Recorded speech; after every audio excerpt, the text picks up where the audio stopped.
There are many things to love about farming. The Australian landscape is rugged but beautiful. Early morning air is clean, crisp and fresh. The sunsets are stunning, particularly after thunderstorms.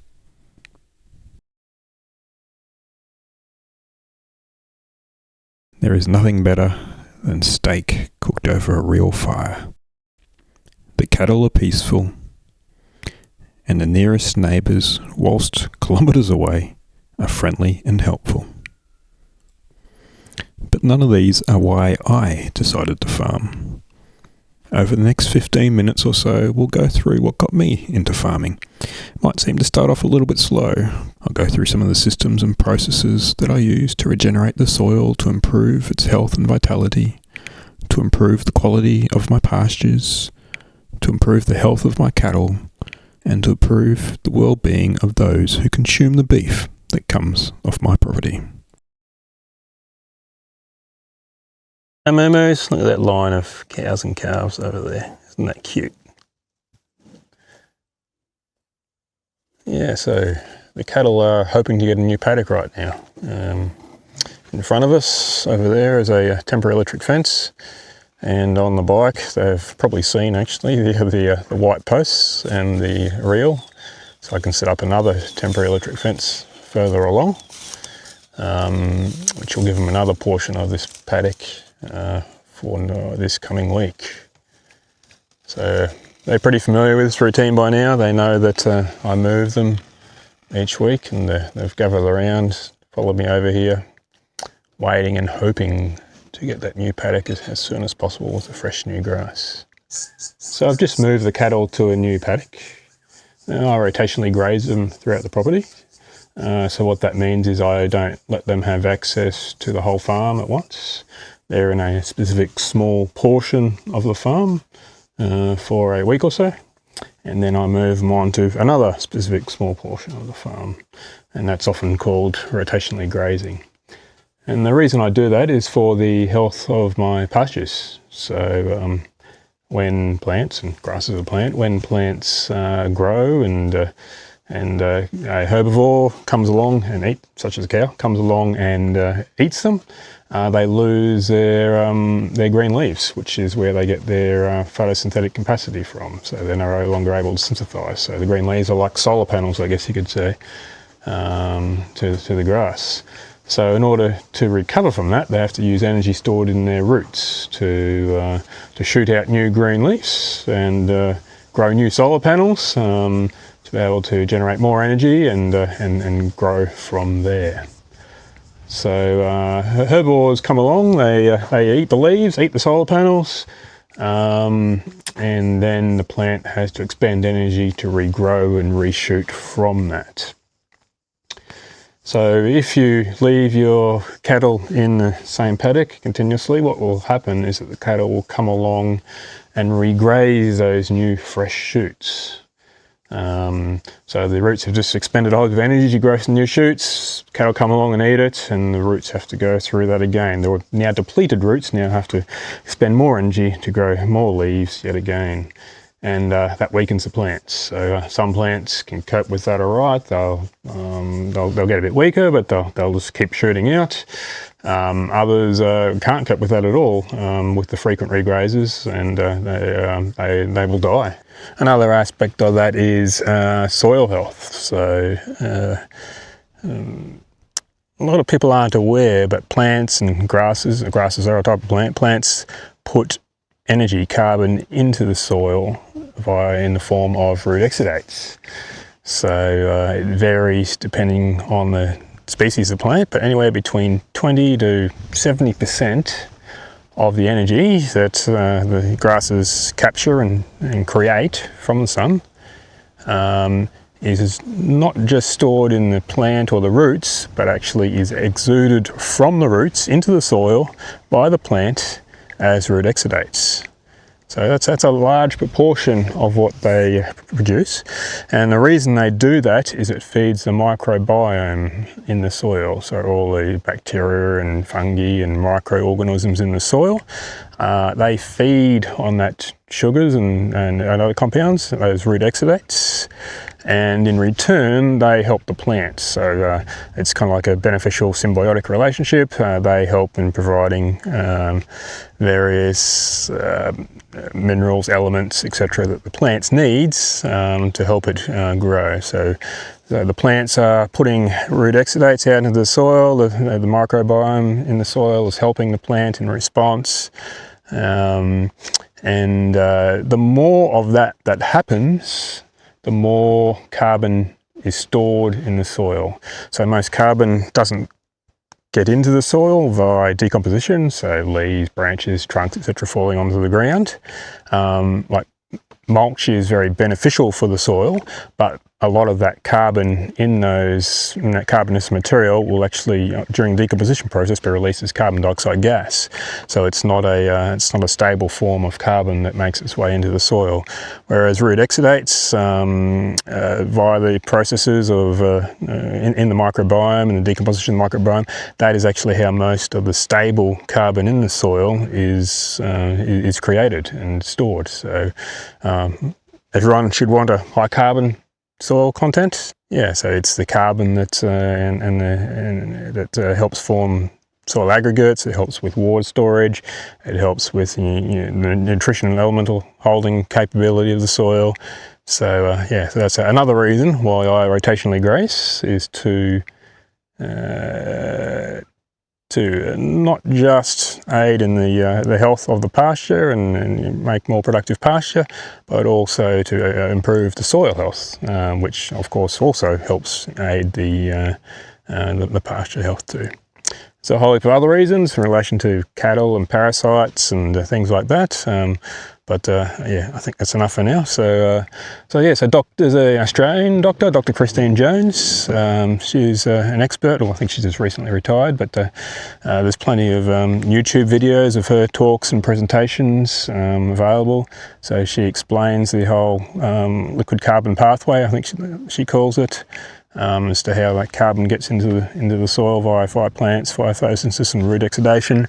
So if you're interested in learning more, you can do a search for Dr. Christine Jones, and there's plenty of others too, people like Nicole Masters and Elaine Ingham, Gabe Brown, other names like that, which you'll find plenty of those on YouTube too.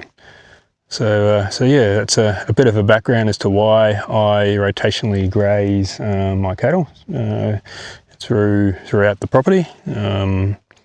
Yeah, and it's actually also one of the key reasons as to what got me into farming, what encouraged me to buy a farm, was learning about that and wanting to try and apply that and improve, have my own block where I could improve the soil, improve the sorts of carbon content, improve the water holding capability, and try and put these theories and concepts to work and try and get, I guess, a more productive place from the resources that I had. So that's one of the key reasons that got me into farming, into buying a farm in the first place.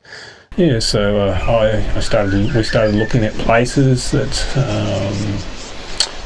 were within our budget, that happened to coincide with places that aren't necessarily the most productive places in the first place. So like your fruit, well, maybe not your fruit, but your vegetables, they're grown in highly productive fertile valleys, black soil, irrigation, that kind of thing, where you might be paying, I don't know, 10 to 20 grand per an acre.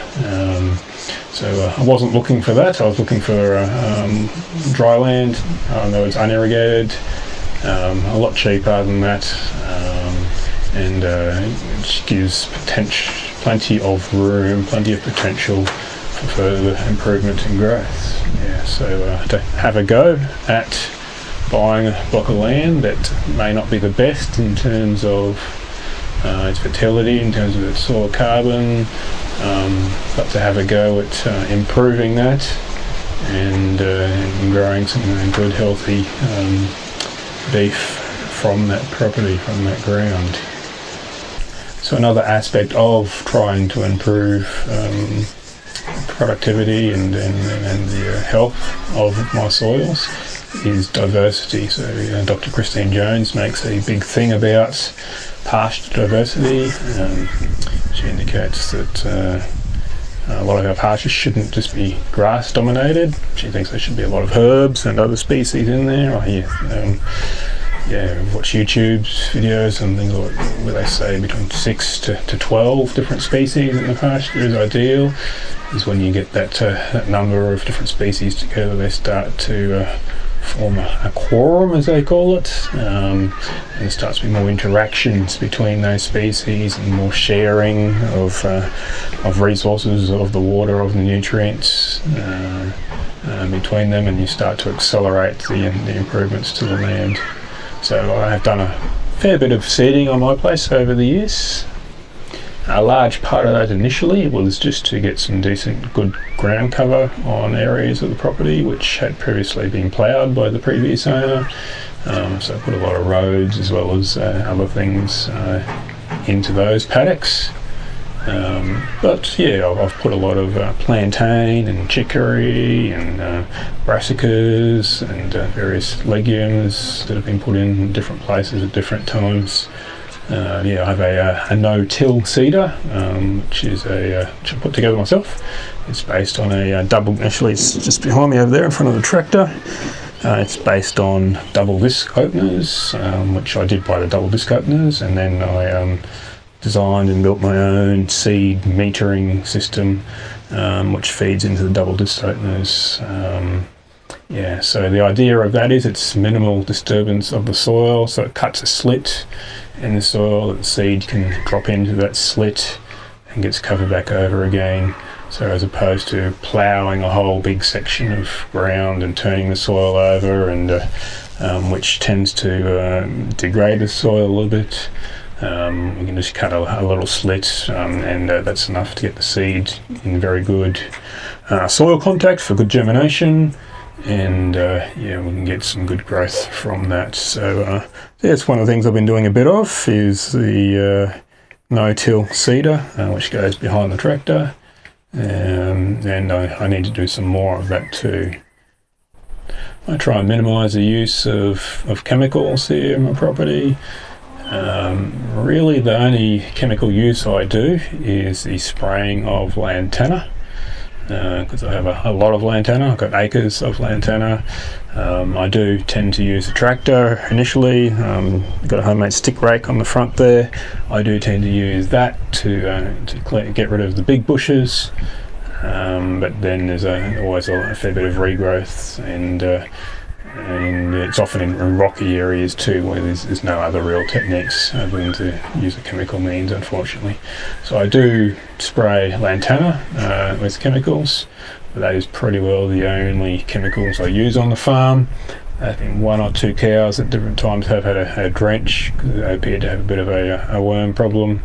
And if I'm sending cattle into Dalby, for example, into the tick-free area, then I have to treat those head just before they leave, or a week or so before they leave the property, to ensure they're completely free of ticks. My property is right on the tick line, in the ticky area.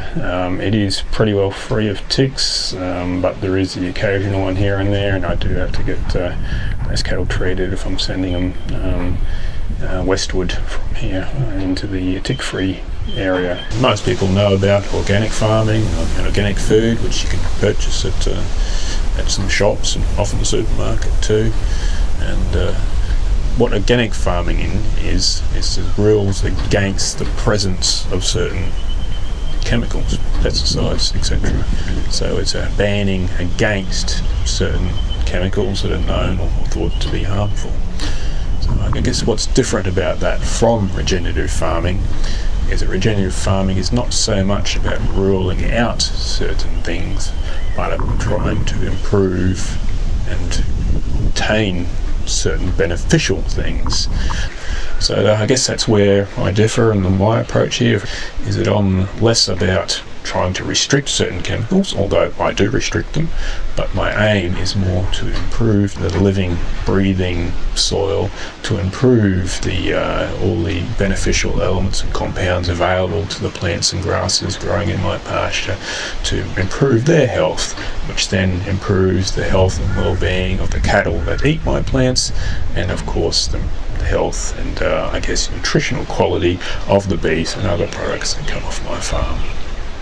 The soil is not just dead inert dirt. It's not just the sand, the silt, the clay that form the structure, the base material, parent material. It's a living, breathing organism. It's full of fungi, full of bacteria, full of microorganisms, full of macroorganisms, like earthworms, for example. My objective here on my farm is to improve that living, breathing soil, to see more fungi, more bacteria, more microorganisms, more macroorganisms, which all work together symbiotically to help the grass, to help the herbs and forbs and pasture I have growing on my place. Because when they are growing optimally, when they have the best nutrition they can have, then my cattle also are getting the best nutrition they can get, and they will grow healthy, they will be happy, they will live good lives. I have a long way to go in all this. I've only just started. My place is improving, but it's improving slowly. It's a slow process, it's a gradual process, but it's one that I'm heading in the right direction, improving the soil carbon content. I have happy cows, I have healthy cows who do well on the feed that they eat, so I'm heading in the right direction. But it's an ongoing, gradual improvement thing. And most farmland in Australia, whether it's for cattle, herbivores, or for cropping and grazing, is going backwards. Organic carbon soil content of farmland throughout Australia and the world is heading downwards, not upwards. It's still going in the wrong direction. So whilst I'm only a very, very small player in the farming world, I'm doing my own little bit to try and help improve the land, improve the soil, improve our grasses and forbs, improve the quality and nutrition of the cattle, herbivores that feed on that, and help improve the health and well-being of humans who consume the beef that comes off my property.